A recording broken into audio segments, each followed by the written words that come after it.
নমস্কার বন্ধুরা, পুষ্প রান্নাঘরে তোমাদের সবাইকে স্বাগতম। আজকে চলে এসেছি নতুনত্ব রান্না নিয়ে।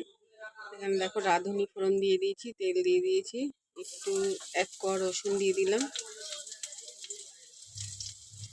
কাঁচা লঙ্কা, আর এখানে 1 পিস মাছ কাটা বেছে নিয়েছি। আজকে পালং শাক রান্না করব আলু দিয়ে।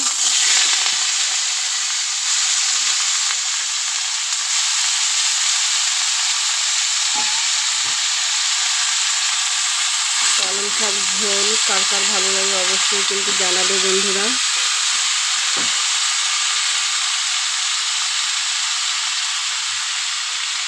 স্বাদ মতো লবণ দিয়ে দিচ্ছি,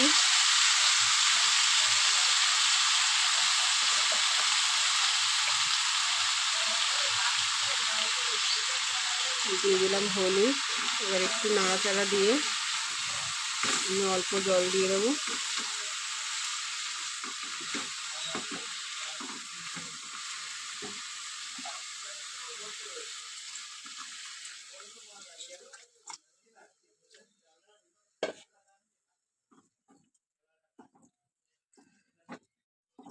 চলো এবার ঢাকা দিয়ে দিই।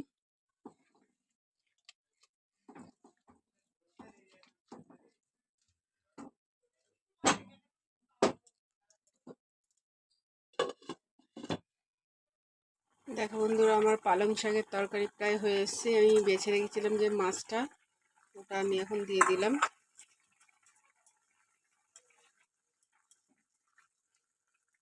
কারণ মাছটা বেছে দিলাম, তাহলে আর কাটা লাগবে না, খেতেও বেশ ভালো লাগবে।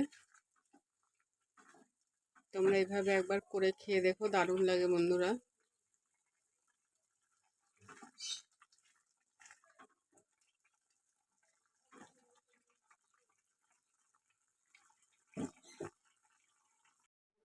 দেখো বন্ধুরা, আমার পালং শাকের তরকারি একদম রেডি হয়ে গেছে। কেমন হয়েছে কালারটা তোমরা দেখে বলবে অবশ্যই। চলো এবার নামিয়ে নিই। দেখো বন্ধুরা, কেমন হয়েছে আমার পালং শাক আলুর তরকারি মাছ দিয়ে। তোমাদের যদি ভালো লাগে বন্ধুরা, তোমরা লাইক কমেন্ট শেয়ার করো। আজকের মতো রাখুন, টাটা।